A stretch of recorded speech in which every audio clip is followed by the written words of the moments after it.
Bonjour à toutes et tous et bienvenue dans le podcast Danser sa vie. Je suis Gaëlle Piton, sophrologue, coach, autrice, artiste, une femme aux multiples casquettes.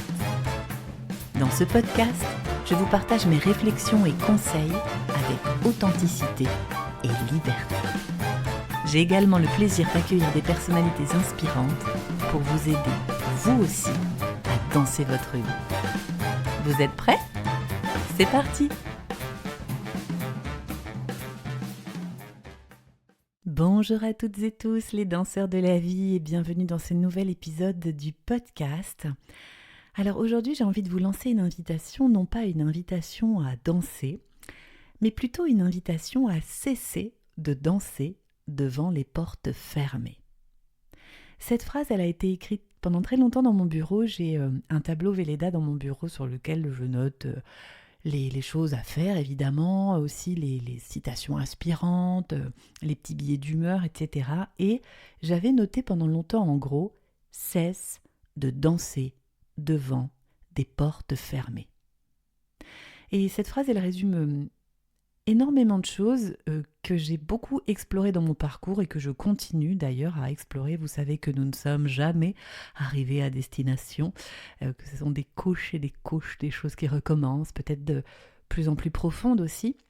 Mais pendant longtemps, j'ai cru que si une situation ne se passait pas comme je souhaitais qu'elle se passe, c'est qu'il fallait que j'insiste, c'est qu'il fallait que je fasse davantage, que je sois peut-être encore plus présente dans une relation, que je sois encore plus disponible avec des partenaires, des clients, peut-être encore plus patiente, encore plus performante, voilà, plus de ceci, plus de cela.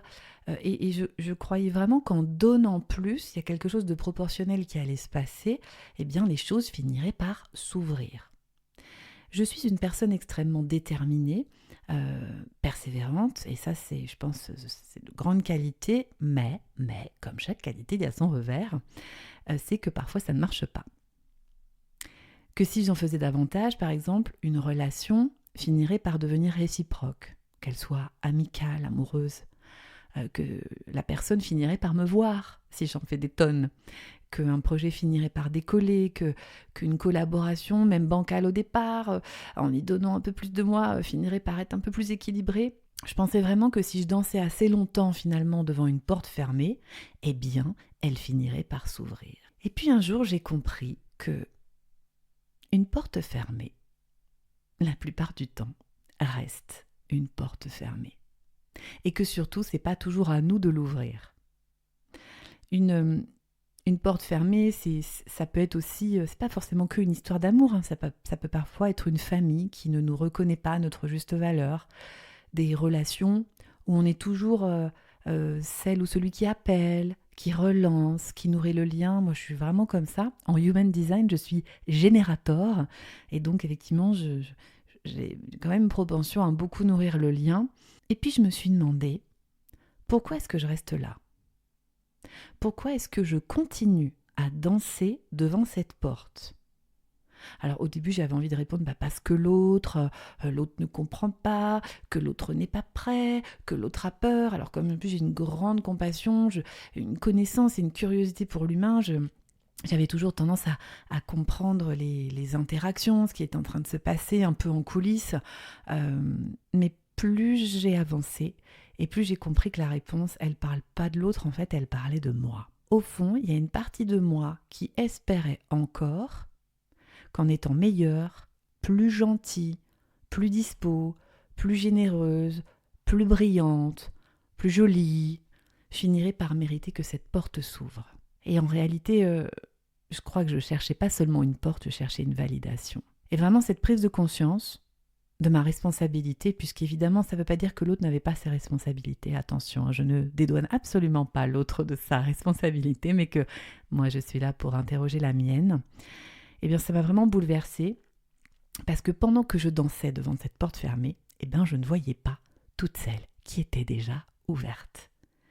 Je ne voyais pas forcément les personnes qui m'avaient déjà choisie, les clientes qui me faisaient confiance, les amis qui sont là, contre vents et marées, quel que soit l'état dans lequel je suis, dans l'ombre, dans la lumière, les lecteurs qui m'écrivent, les auditeurs du podcast, les collaborations fluides, les projets.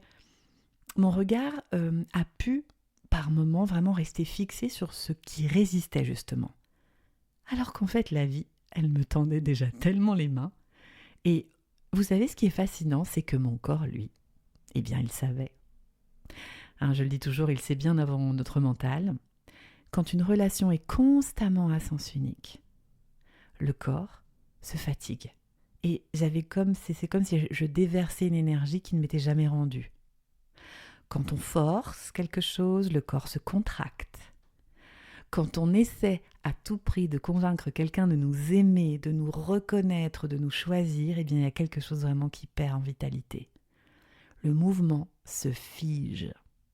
L'élan intérieur disparaît. Et je le dis souvent, vraiment, je le redis, le corps sait toujours. Mais encore faut-il accepter, apprendre à l'écouter.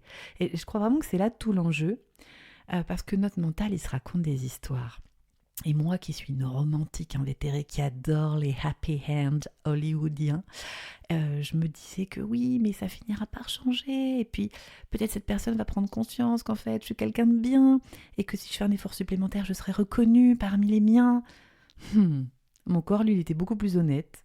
Il me disait « Gaëlle, tu t'épuises ». Alors aujourd'hui, j'essaie de continuer à prendre une autre danse. J'essaie d'investir dans des endroits où il y a de la réciprocité, où les personnes finalement ouvrent la porte avant même que je ne frappe. Les projets qui me donnent autant d'énergie qu'ils m'en demandent. Les relations où je peux être pleinement moi sans devoir jouer un rôle qu'on attend de moi. Et je crois qu'il y a une immense différence entre abandonner quelqu'un et arrêter de s'abandonner soi-même. Longtemps, j'ai vraiment confondu les deux et je comprends qu'il est possible d'aimer quelqu'un sans continuer à danser devant une porte fermée. Parce qu'au fond, c'est pas de l'amour, c'est souvent de l'espoir, des histoires qu'on se raconte, d'une réalité qui serait bien plus belle que la réalité telle qu'elle est, et aussi parfois une vieille blessure qui cherche enfin à être connue. Alors, j'ai envie de vous poser une question, chers danseurs de la vie.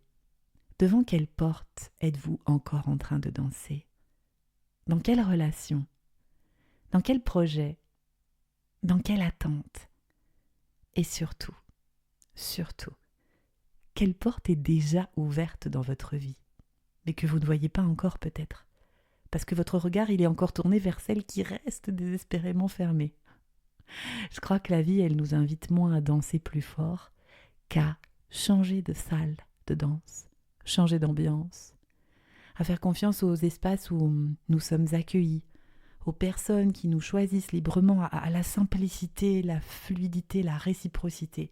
Parce que vraiment, les plus belles rencontres, les plus beaux projets, les plus grandes transformations, eh bien, ils commencent rarement derrière les portes que nous essayons de forcer. Elles commencent derrière celles qui s'ouvrent naturellement lorsque nous arrivons, presque comme par magie. Alors voilà, aujourd'hui, si je pouvais vous laisser avec une seule phrase, ce serait celle-ci: ne passez pas votre vie à danser devant des portes fermées. La vie est courte, le monde a besoin de vous voir danser là où vous êtes attendu. Et si cet épisode vous fait prendre conscience que vous avez du mal à entendre les messages de votre corps, sachez que cette écoute s'apprend. Et c'est précisément pour cela que j'ai créé le programme 15 jours pour libérer votre corps et transformer votre vie, qui est le premier pas dans la méthode Danser sa vie. Parce que le corps murmure souvent bien avant que le mental ne comprenne. Je vous mets le lien dans la description de cet épisode. Et surtout, prenez soin de vous. Cet épisode vous a plu ? N'hésitez pas à partager autour de vous, à mettre des commentaires, des pouces, des étoiles. Cela aide énormément mon travail. Et si vous voulez en savoir plus sur toutes mes casquettes, rendez-vous sur mon site internet www.gaellepiton.com ou sur les réseaux sociaux Facebook, Instagram, LinkedIn. J'ai hâte de continuer ces partages avec vous. À très bientôt.